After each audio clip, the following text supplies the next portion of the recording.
അർബുദത്തെ ആത്മധൈര്യം കൊണ്ട് തോൽപ്പിച്ച കഥയാണ് മലപ്പുറം വണ്ടൂരിലെ വന്യജീവി ഫോട്ടോഗ്രാഫർ ദാസൻ വാണിയമ്പലത്തിന് പറയാനുള്ളത്. രോഗത്തെ കീഴടക്കി ബൈക്കിൽ കാടുകൾ തേടിയുള്ള ഓട്ടത്തിലാണിപ്പോൾ ദാസൻ. കാടിനോടും വന്യമൃഗങ്ങളോടും ദാസന് തോന്നിയ സ്നേഹത്തിന് പിന്നിൽ പറയാൻ ഒട്ടേറെ കഥകളുണ്ട്.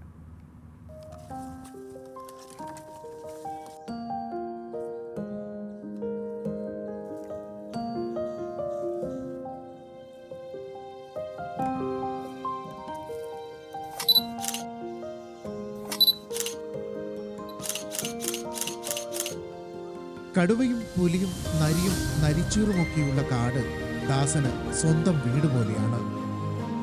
കാടിനോടും വന്യമൃഗങ്ങളോടും തോന്നിയ സ്നേഹത്തിന് കാരണങ്ങളേറെയുണ്ട് ദാസൻ വാണിയമ്പലം.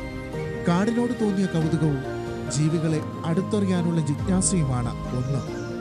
ഒപ്പം ഫോട്ടോഗ്രാഫിയോടുള്ള അതീവ താല്പര്യവും കാടിനോടടുപ്പിച്ചെന്ന് ദാസൻ പറയും.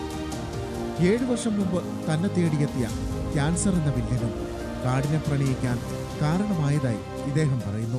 എൻ്റെ ഗുരു പറയും, നമ്മൾ കാട്ടിലിറങ്ങിക്കഴിഞ്ഞ് നമുക്കിഷ്ടപ്പെട്ട ഒരു ഫോട്ടോ കിട്ടിക്കഴിഞ്ഞാൽ നമ്മളൊരു 10 ബിരിയാണി കഴിച്ചതിന് സമാണെന്ന്. അത് വളരെ സത്യമാണ്. കാരണം നമ്മൾ കാട്ടിലൊക്കെ കയറി എനിക്കൊരു അസുഖം വന്നിട്ട് ഡോക്ടർ റെസ്റ്റ് എടുക്കാൻ പറഞ്ഞിരുന്നു. ഞാൻ ഒരു ദിവസം ഡോക്ടറെ ഇതേപോലെ കാണാൻ പോയപ്പോൾ ഡോക്ടറിനോട് ചോദിച്ചു, എന്താണ് ഏറ്റവും വലിയ ആഗ്രഹം എന്ന് വെച്ചു. അപ്പോൾ എനിക്ക് കാട്ടിലൊന്ന് പോയാൽ തിരക്കടില്ലായിരുന്നു എന്ന് പറഞ്ഞു. അന്ന് കാട്ടിൽ പോകുന്നതാണോ ഇഷ്ടമെന്ന് ചോദിച്ചാൽ അതേയാണ്. അങ്ങനെ 2 മാസമായിട്ടുള്ളൂ. ഞാൻ ഇതേപോലെ കർണാടക കാട്ടിൽ പോയി രാവിലെ മുതൽ വൈകുന്നേരം വരെ അതിൽ വെറുതെ അലഞ്ഞു, ഒന്നിനെയും കണ്ടില്ല. അവസാനം പോരുന്ന സമയത്ത് അപ്പോഴേക്കിന് വൈകുന്നേരം ഒരു 6 മണി കഴിഞ്ഞിട്ടുണ്ട്. പിന്നെ ഞങ്ങൾ തിരിച്ചു പോരുകയാണ്. അപ്പോൾ പോരുന്ന സമയത്ത് ഒരു കടുവ കിടക്കുന്ന ഒരു പടമാണ് കണ്ടത്. അപ്പോൾ അയാൾ കടുവ അങ്ങോട്ട് തിരിഞ്ഞ് കിടക്കുകയാണ്. അതിൻ്റെ പുറംഭാഗം മാത്രമേ കാണുന്നുള്ളൂ. അപ്പോൾ അതിനെ ശല്യം ചെയ്യാതെ കുറേ നേരം ഞങ്ങൾ വെയിറ്റ് ചെയ്തു. അതൊന്നും അവസാനം അത് അങ്ങനെ തന്നെ കിടക്കുക ഈ പുല്ലിൻ്റെ ഇടയിൽ. പിന്നെ തോന്നി ഏതായാലും ഇനി സമയം കഴിഞ്ഞു, കാട്ടിൽ നിന്ന് പുറത്ത് വരേണ്ട സമയമായി, എന്നാൽ ഏതായാലും വെറുതെ ഒന്ന് ഫോട്ടോ എടുക്കുക, കിടക്കുന്ന ഫോട്ടോ ഒരു പ്രൂഫ് എന്നുള്ള നിലയ്ക്ക് കാണിക്കാമെന്ന് വിചാരിച്ച് അതിൻ്റെ 2 ഫോട്ടോ എടുത്തു. അപ്പോൾ കാട്ടിൽ ഈ ക്യാമറേൻ്റെ ക്ലിക്കടിക്കുന്ന ശബ്ദം, കടകടകട എന്നുള്ള ശബ്ദം കേട്ടതിൽ ഈ കടുവ തിരിഞ്ഞു നോക്കി. അപ്പോൾ ഈ കിടക്കുന്നിടത്തുനിന്ന് എന്താണ് ഈ ശബ്ദം എന്നറിയാൻ വേണ്ടി എൻ്റെ നേരെ മുഖത്തോട് മുഖം നോക്കി. ആ സമയത്ത് 2-3 ഫോട്ടോ അതിൻ്റെ എടുത്തു. അതേപോലെ തന്നെ അവൻ അതേപോലെ അവിടെ കിടന്നു ചെയ്തു. ആ ഒരു ഫോട്ടോ ഒരു നല്ല അടിപൊളി പോസായിരുന്നു.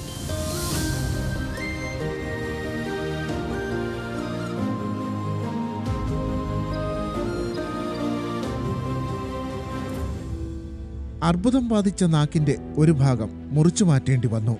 വെള്ളം പോലും ഇറക്കാനാവാതെ കഴിച്ചുകൂട്ടിയത് 1 വർഷം. 2 വർഷത്തിന് ശേഷമാണ് സംസാരശേഷി തിരിച്ചു കിട്ടിയത്.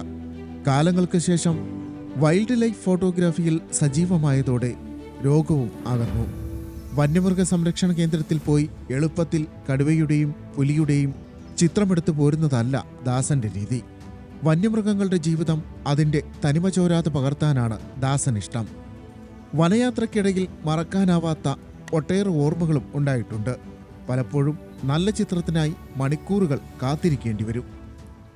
മസനഗുഡിയിൽ നിന്ന് ഞങ്ങൾ ബന്ദിപ്പൂരിക്കുള്ള യാത്രയാണ്. അപ്പോൾ 2 ഭാഗവും നിറയെ കാടുകളാണ്.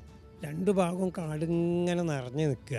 അതിൻ്റെ ഇടയിൽ കൂടെ വണ്ടി ഇങ്ങനെ ഓടിച്ച് പോണ സമയത്ത് ഒരു ടേണിങ്ങാണ്. പെട്ടെന്നൊരു ടേണിങ്, ഞാൻ അതിവേഗത്തിൽ ഓടിച്ചുകൊണ്ടിരിക്കുക. പെട്ടെന്ന് ഈ ടേണിങ് എത്തിയാൽ ഒരു ആനയും കുട്ടി അവിടെ പുല്ല് തിന്നുകൊണ്ടിരിക്കുകയാണ്. തിരിഞ്ഞ് ഈ വണ്ടി അതിനെ ഇടിച്ചു എന്നുള്ള ഇതിലേക്ക് എത്തി. അതൊരു സെക്കൻഡിൻ്റെ അതിൽ ബ്രേക്ക് പിടിച്ച് വണ്ടി 2 ചാട്ടൊക്കെ ചാടിയിട്ട് അതിൻ്റെ ഫ്രണ്ട് കാലിൻ്റെ മുമ്പിലേക്കാണ്ട് എത്തി നിന്നു. ഒരു 2 അടിയും കൂടി മുന്നിലേക്ക് പോവുകയാണെങ്കിൽ അതിനെന്താണെങ്കിലും ഇടിച്ചിരുന്നു.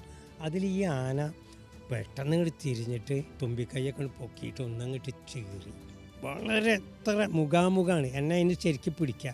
ഞാനാണ് വണ്ടി ഓടിക്കുന്നത്, എൻ്റെ ബാക്കിലാണ് നമ്മളെ ഗുരു എന്ന് പറഞ്ഞ ഷൗക്കത്ത് മാഷ് പിന്നിലാണ്.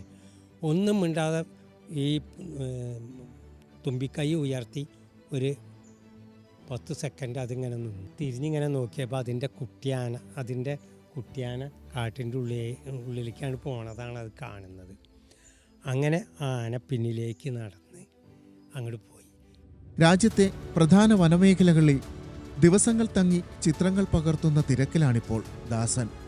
അടുത്തയാഴ്ച മഹാരാഷ്ട്രയിലെ തഡോബയിലേക്ക് പോകും. വൈൽഡ് ലൈഫ് ഫോട്ടോഗ്രാഫിയിൽ ബുദ്ധിമുട്ടുകൾ ഏറെയുണ്ടെങ്കിലും ഉറച്ച മനസ്സുണ്ടെങ്കിൽ മറികടക്കാനാവുന്നതേ ഉള്ളൂ എന്നാണ് ദാസന്റെ അനുഭവം. ന്യൂസ് മലയാളം, മലപ്പുറം.